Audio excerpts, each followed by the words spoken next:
right onto Jefferson Avenue. Then arrive at your destination. I'm recording it. Well, it's just a cool looking castle.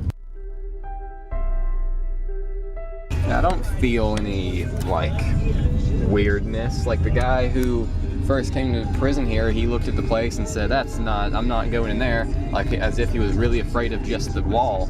And the wall doesn't look that scary. This side of it? Did you look at the front of it? Yeah, I saw the front of it. That's the place you'd see when you arrive. I don't see it. It looks like a cool castle. Maybe I just find scary things cool.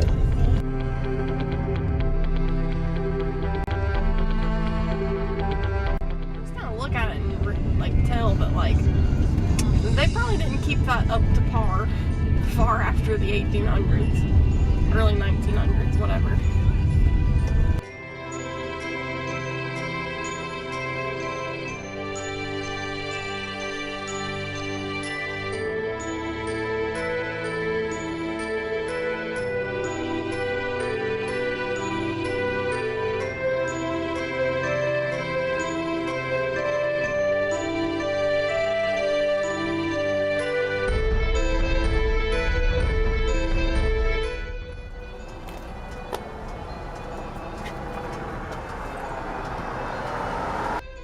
Immediately filming the check.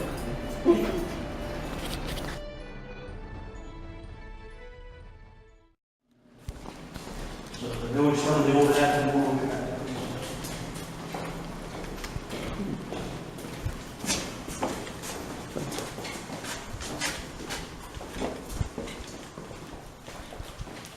So this is South Hall. Multiple little rooms and whatnot down this way. So were there prisoners, like cells in this block? At one time there were. They tore the cell block out by the 1960s. It was about 25 feet wide by 300 feet long, so that secondary floor was not there at the time, because you had a 4-tier cell block with the 240 cells, of which they were all 4 by 8. The cells were 4 by 8? Yeah. That is little. Yeah. And this largest they ever had here was 5 by 7. Do you know what cells usually are in that? 8 by 10. A lot of stuff they have now in our dormitory. Oh, okay. Like the medium amenities. Look behind Hey it. there. I didn't miss too much. You got interior right here. Do my best. Whoa. Right down there. You can take that ramp, catch up to them. Okay. Enjoy your tour. Thank you. Thanks. You're welcome. Oh, there's the gallows. The right side, the little blue building, that was called the ONC, the old Mint. If an inmate was at least 65 years of age, usually in poor health, he was allowed to live in there. It was most of your older guys that couldn't protect themselves against the younger generation. And we had one old guy that came here in 1930 by the name of Collins. He was released in 1972. You can imagine all the changes that happened during that time. Well, he was so scared when he got out that he killed his parole officer so he could come back. And he was still here when they closed in 95. Now behind the blue building used to be a big red building, and that's where we housed females. One of the females that was housed here was Charlie Manson's mother.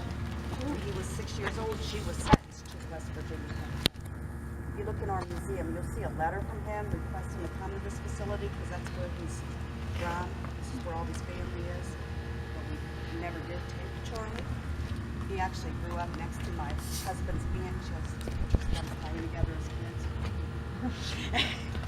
Now the Rodney, this was the first building. And the inmates that lived in there started building the walls for the first half of this penitentiary. They would take them to the rock quarries, they'd cut the stone, and they built their own prison. Let's step in here for a minute.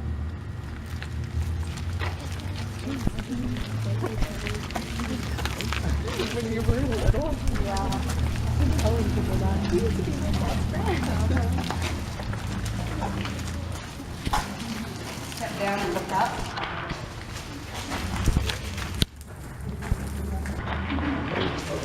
Bats.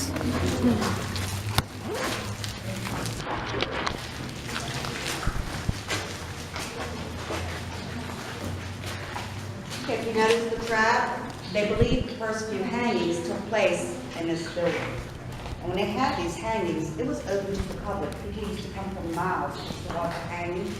And it was clear up to 1931. They hung an inmate by the name of Frank Heyer.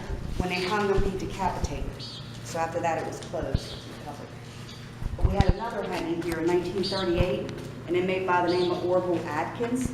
Just as they was getting ready to put that noose around his neck, the trap came open and he fell head first into the cement.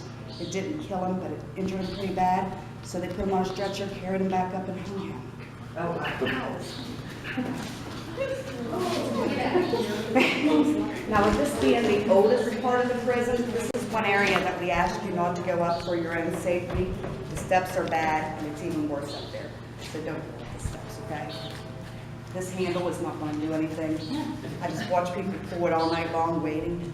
They used to have this rigged up, and there was a dummy up there, and I'd pull it, and he'd come crashing down. On one of my night tours, I did that, the dummy decapitated. That group was gone. It was too funny. But this is a good place to investigate. They seem to get a lot of activity in here. But if you are in here investigating, just keep in mind on the other side of that door is Moundsville. They know what you're doing in here. They will mess with you every chance they get. They'll tap, they'll whisper. So keep that in mind if you're investigating in here. All right, let's keep going.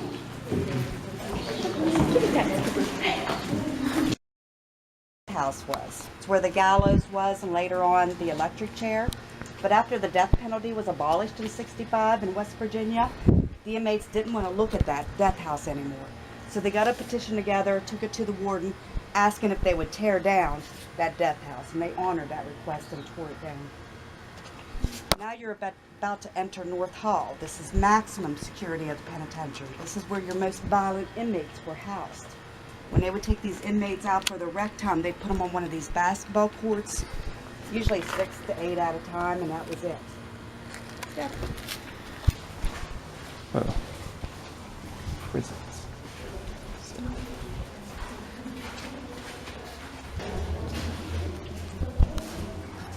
This is very small. Mm-hmm. It's even weirder right up there. Yeah. There's a food slot.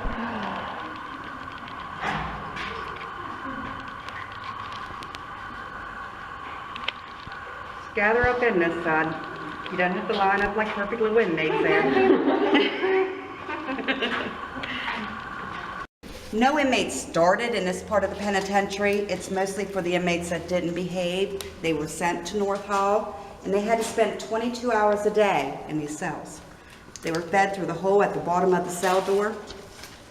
The fencing on the front of these cell doors was to help protect the officers that worked this block, because these inmates had nothing to lose. The death penalty was abolished. They're in a cell 22 hours a day. They would throw urine, feces, vomit, anything they could at these officers. Now, if you're looking in these cells and noticing how small they are, at one time this place was so overpopulated, they had 3 men in each cell. There was bunks, and one of them slept on a mattress on the floor. Now, the first 4 cells that you saw when you first came in that's separated from all the other ones, that's where they kept the 4 most violent inmates. The one on the very end, we had an inmate by the name of Red Snyder that lived in there. Red came here for killing his parents, cutting up their bodies, and hiding them under his bed. While he was here, he killed a few more times. When they were letting him out for his rec time, they always let him out with Rusty Lassiter, that was a couple doors down from him because the 2 men usually got along. Well, here they'd had a falling out, and when they opened the 2 men's cells, Rusty made a U-turn down and stabbed Red 37 times in front of his cell. His cell was one of the cells that they always seemed to get activity in, and it's on the very end, and it says Aryan Brotherhood. For some reason, he was well liked in this penitentiary by the officers and the other inmates. I don't know why. He killed many people. But when he died, instead of going to Whitegate Cemetery, where they send the unclaimed, they all put their money together and gave him a proper burial at a local graveyard in an unmarked grave. Now, as you're walking up here past cell number 9, you're going to see a lot of graffiti in this cell.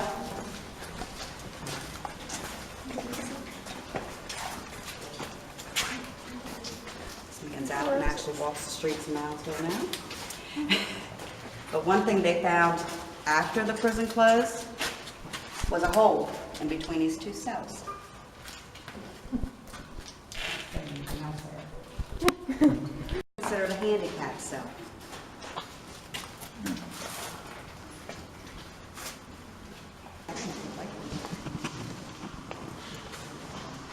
Would prepare the trays to pass out for these inmates, but when they would take them out for their rec time, they'd walk them up where you just did to the fenced-in area that has a square cut out.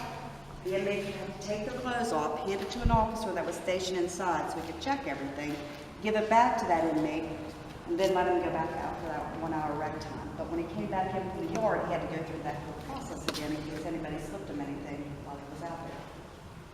If you look up here, you'll see a little square window. That's from the warden's living quarters, so you can look down at these inmates. The cage on the wall, which is called crow's nest. If there was trouble in North Hall, they put an armed officer up there. Later, when you're walking down that way, you'll see a triangular-shaped target that they used to shoot warning shots. Now down the other side is another row of cells. The first cell that you see when you go down that way, it's got a picture of a mouth and a tongue, like a rolling train-looking tongue. We had an inmate by the name of Danny Lehman that lived in there. And he was one of the more powerful inmates in this penitentiary. He was leader of that '86 riot and of the Avengers Gang in this penitentiary. When he was going out for his rec time, he stepped out of his cell and was stabbed through the eye. It's another cell that gets a lot of activity. So if you get a chance to go down past cell number 20, if you look in the back of it, you'll see a square that was cut out and welded back shut. The only inmate that ever escaped from maximum security went out that way. He actually escaped here 3 times, twice from mainline and once from max. But this inmate comes back now about every year and brings a youth group with him. He's a pastor. He's done very well for himself. He wants to show these kids what life was like when he was in prison. We get a lot of them that come back and want to see their cells, show their families where they lived. So it's pretty interesting. I like to hear their stories too, their side of it. But this pastor, Johnny Burton, they sell his DVD up in the lobby. It's amazing all the thought that went into this escape, because he had lost a lot of weight. With every meal, he asked for extra butter and buttered himself to be able to fit through this tiny hole. On one of the nights that he escaped happened to be Halloween night. They found him walking down the street with trick-or-treaters with the little DOC costume on. I'm going to take a chance to walk down that way and take a peek at those cells, and we'll go on to the next area.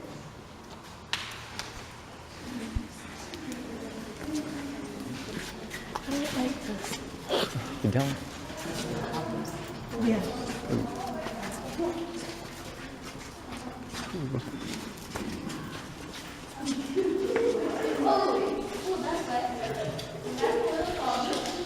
All the stones. Oh, the water dripping on this isn't clean, but okay. Yeah, that part is really Gross.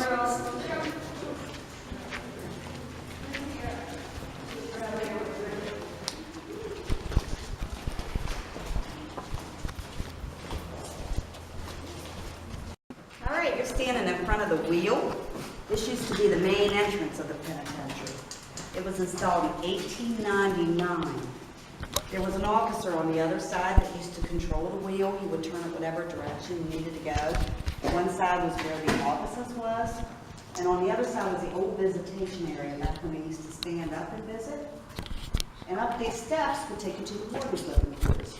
So it was this officer's job to make sure nobody got to the warden and his family. So there was a lot of kids that grew up here. Grandkids would come for the weekends, but they never had any incidents with any of the warden's family.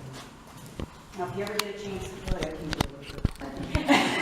if you ever get a chance to watch an old movie, a 1971 movie with Jimmy Stewart, it starts out with, it's called Fool's Parade, and it starts out with Jimmy Stewart going out this wheel. It's based on one of the inmates that was incarcerated here.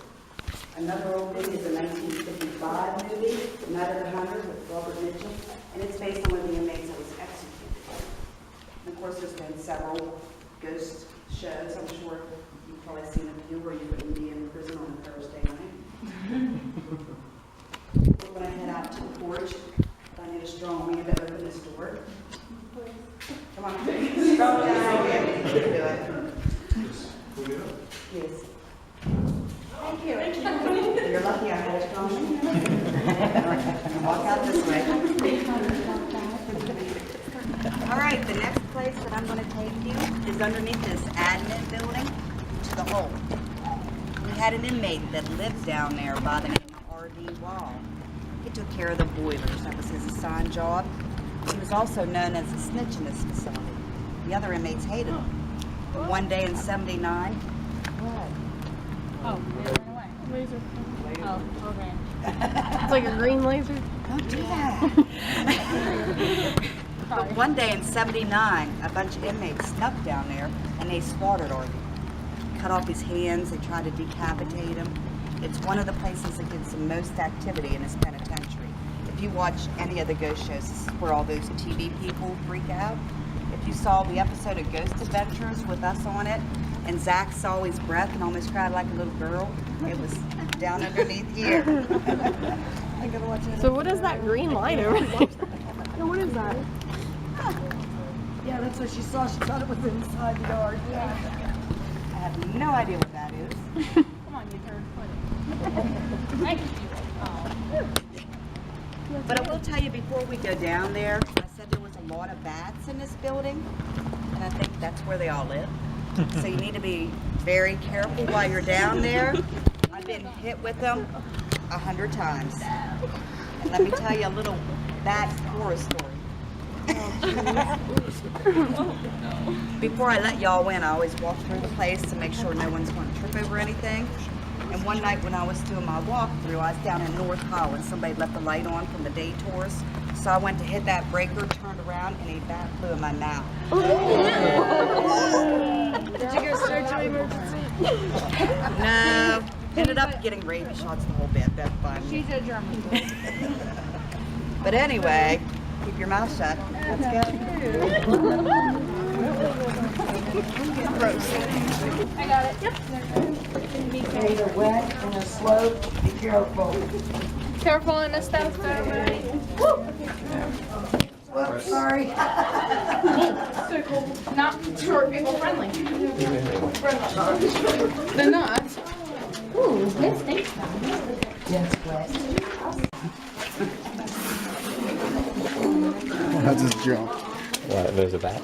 No, I felt something touch my foot and I just jumped. It was back in this corner where R.D. was slaughtered. But like I said, there's a lot of rooms down here that get a lot of the activity in all of them.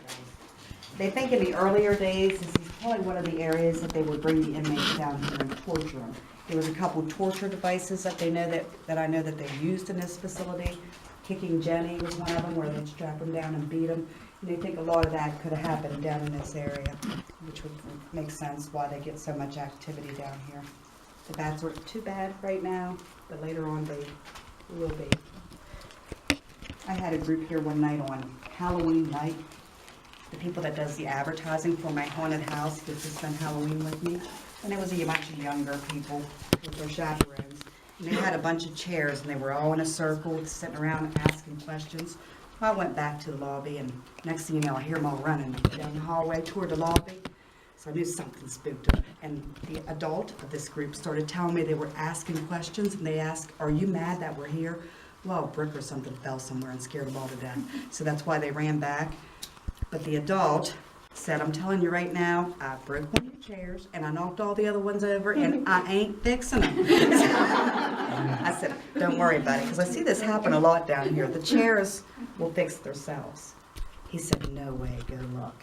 I said, "Well, you're not going to believe me. You have to come with me, and I'm not expecting anything, you know." So they all come back up here with me, holding on like a choo-choo train, mind you. And we come down these steps. He got to the door, and he just fell to his knees. Every chair was in a complete circle, not one of them knocked over. They all signed out. I've never seen them again. That's one of the things you can try when you're down here. This is one of the areas that they always seem to get a lot of activity. But let's head back up. The place I want to take you is upstairs to the infirmary. So you need to be careful going up these steps. 36 of them. They're not in the best of shape. The first one's missing. Skip it. Skip it.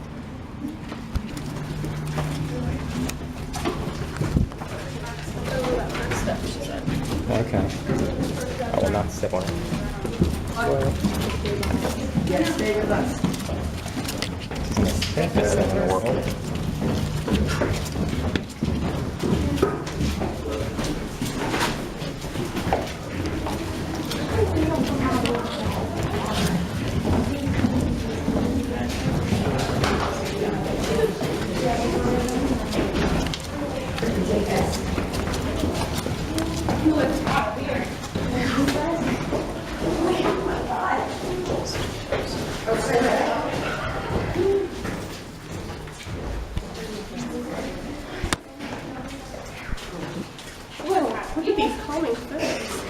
deer. This is the, Okay, it's hard to breathe up here. it's the infirmary. That's why there's so many photos. And it's pink. Make you happy. Yeah, I'm fine. What's that? I don't have breath. Yes, hot. Light.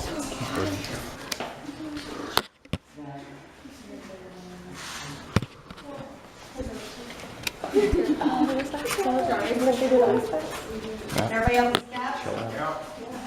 Okay, over on your left, you'll see a dental office. The dental assistant that helped with all the cleaning and the filling of the inmates' food was in here for murder. As you walk on up, you're going to see a lab and an x-ray room. The lab tech, Henry Worth, was here for 2 murders. His wife and her boyfriend. Now, all the artwork you see up here was all done by Danny Lehman, the inmate that I said was stabbed in his eye down in North Hall. You can see he had a lot of talent, a lot of wasted talent went on in You okay? Yeah. Walking by, and those will still have the x-ray table.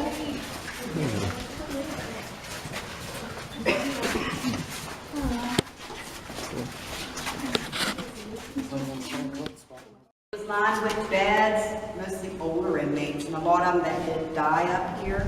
And the inmates all believed that if you died in prison, your soul remained in prison. So if they thought an inmate was close to death, they tried to ship them to the nearest hospitals. But a lot of them did die up here, and they always get activity up here. They never let you down. They get a lot of knocking noises up here. But the next room we're going to go into was the psych ward. Okay, now this was the psych ward, and it was also lined with beds, but a lot of times these inmates would have to be four-pointed. Hands and feet were cuffed to the bed. If an inmate was on suicide watch, they'd bring him up here. Now in a minute, you're going to see a room that has 2 cells in it. They're 5 by 5 cells, and they were the psych cells. An inmate couldn't be controlled just by being four-pointed. They were put into one of these psych cells. Now these cells have been locked since the prison closed in '95. And a couple years ago, before I let my group in, I brought some keys up here just to see if I can get it open because, you know, I'm nosy. But my daughter was with me that night, and I come up and I found the right key, and I opened up one of the doors, and I was looking inside to see if it was safe to let the night tour people go in. And the cell next to it, something started banging on that door. It sounded like a baseball bat, just bang, bang, bang. My daughter grabs my flashlight, knocks me out of the way, and left me up here. Anyway. The next night when I was doing my walkthrough, I came up by myself and I had a recorder with me, so I wanted to see if I could catch anything. I didn't hear anything while I was up here, but later on when I was playing it back, I got a real deep man's voice saying, "Kill." Now these cells are locked back up because they do stick really bad, and I didn't want anybody to get stuck in them, but I will let you take a peek in them.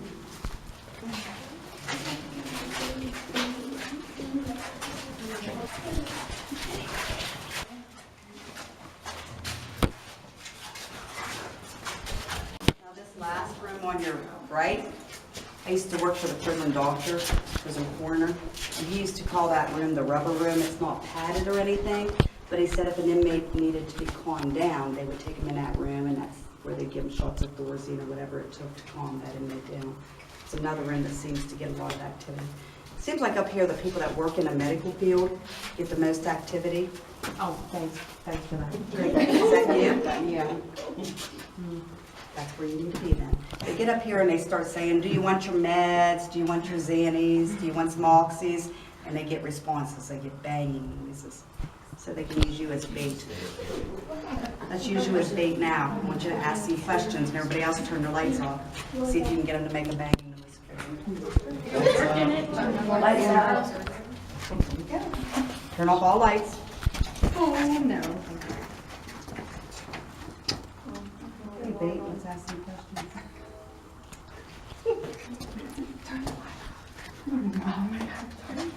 I gotta get against the wall or something. Yeah, right, Brad. Yeah, I'm fine. I just need to be against the wall. If there's anybody up here with us, can you make a noise?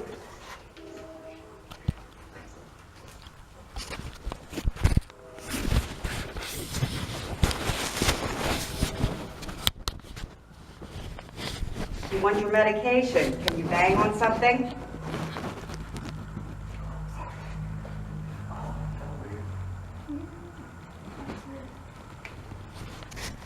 Walk up to us if you want your medicine.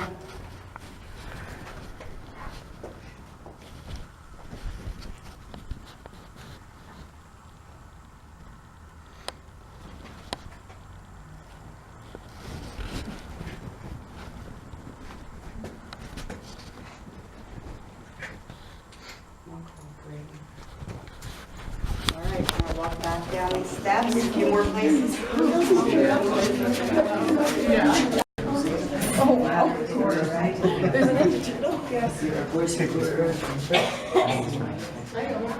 Brittany had one, right?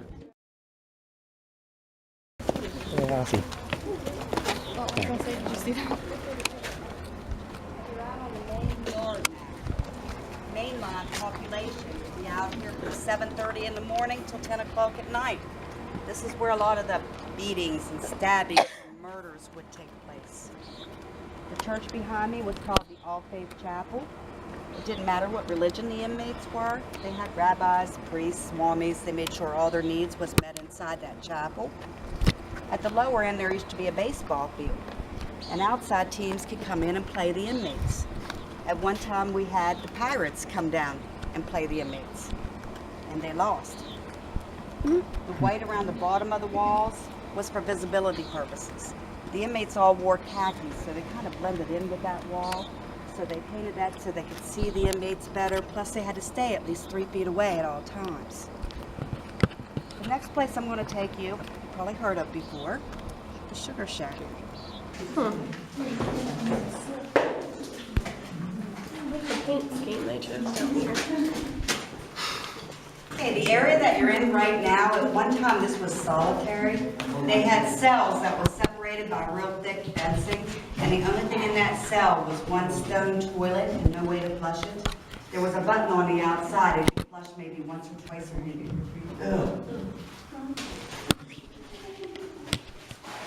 What they did, at one time they had this conference here, they had people come in and with them. Well, I had a radio. All night long, they would yell at me on a radio. There was a bat in the room. I had to go first and kill the bat for them before they would go in the room. And they were just, then they came inside with me and they were just kind of like talking about people. Yeah. I didn't like them. I'm not a fan. Okay, okay. Ghost Adventures, they were very nice. They were my favorites.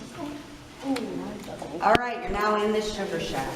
The Sugar Shack was an indoor rec room for the inmates. If the weather was bad, they were permitted to come down here.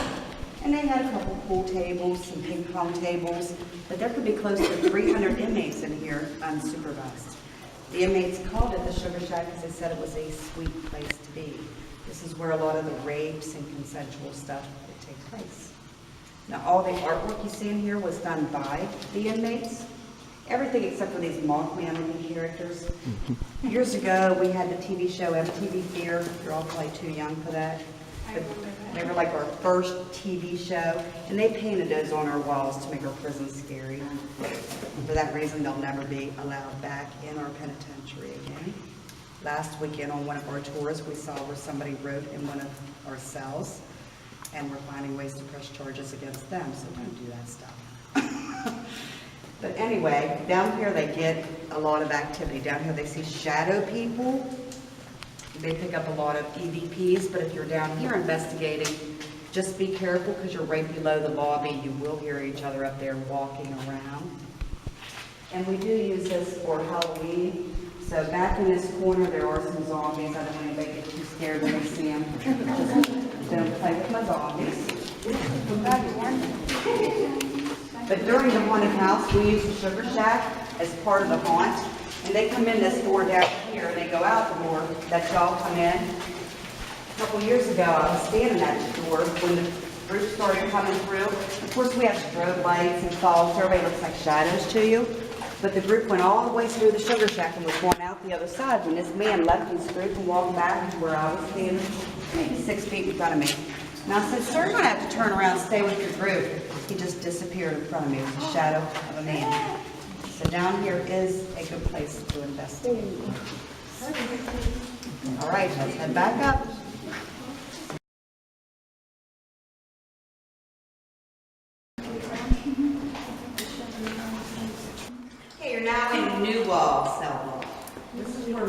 amount of population was housed. These inmates basically just slept in their cells during the day. They had jobs to do or they were out on the yard. You can see they're painted different colors. They were allowed to paint them any color they wanted.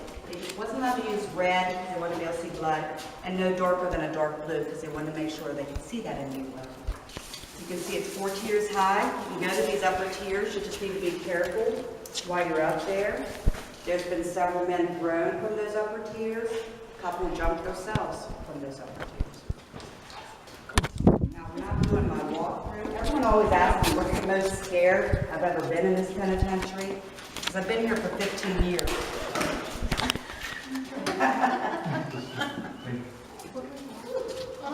Bad words come out of my mouth.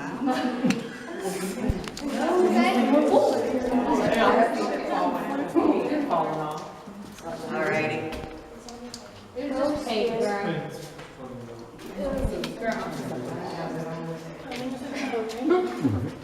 But anyway, in all the years that I've worked here, the most I've ever been scared was in this cell block. When I was doing my walkthrough one night, nobody else was in the building yet but me, and I come walking past all these cells and they all slammed shut at the same time. Nobody else in the building, and I ran fast. One thing when you're out there, we ask you not to play with the cell doors. I had a group here one night, they were all lawyers. I thought I was going to have an easy night. One of them went in the cell and his buddy slammed the door shut on him. Well, it stuck. So he come looking for me and I come down with the key. And he broke the door, I couldn't get him out. So there's a slam rod key that opens all of them, but I didn't know where it was. And this was one of our overnight tours. So I looked for the key, couldn't find it, had to call my boss. He didn't know where it was. He came to town and we looked for it. Needless to say, that man spent 3 hours in that cell because of his stupidity. So don't play with my cell doors. Let's keep walking. Kind of fun pentagram one. That's nice, isn't it? Yeah, I would paint mine dark blue if I was in here. These cells right here look bigger. Yeah, I could live in that. Yeah, I just brought you over here to show you these first 8 cells. You can see they're a lot bigger than the other ones. A lot of them was made bigger because they were handicapped cells. But you can see they're also more freshly painted. A few years ago, they filmed a movie in here that's out on DVD now. It's called Out of the Furnace with Christian Bale, Woody Harrelson. A lot of it was filmed in this penitentiary. Pretty good movie about 2 brothers in prison, not bad. So if you get a chance to check it out, it starts out with Christian Bale standing in front of our prison. What's it called? Out of the Furnace. Look all the way up there. It's a good movie. I don't know what that is. All right, where this fence is down here is all the clothing can go down this way. The rest of it just leads to our haunted house. There is 2 more cell blocks down there. Protective custody and honor hall. But they have to block it off because of the haunted house. If you ever get a chance to come check out our haunted house, we do have a really good haunted house. We do have one thing that no one else has. Everybody that comes to our haunt is locked in a casket on wheels 100 feet downhill, and that's how it starts. I'm in it. Come right here. You in? Yeah, you like stared at me and then run. Well, I can't see because you have like these. You guys want to head back up to the lobby. Remember, always keep the door shut. Gift shop closes at 11:30. Start heading back around 11:45 just so I know I got everybody that I started with, okay? So let's head back up to the lobby and then you're on your own. I hope you enjoy your tour. It's working.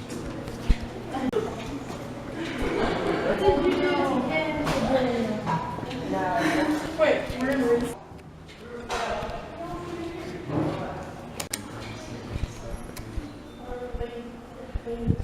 You're looking.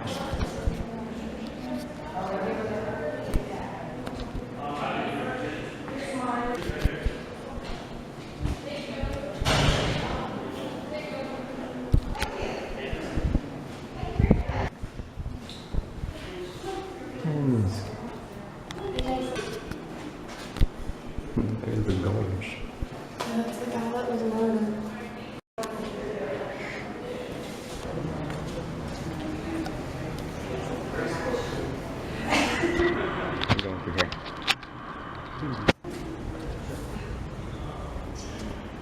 here's the exit people. Right here.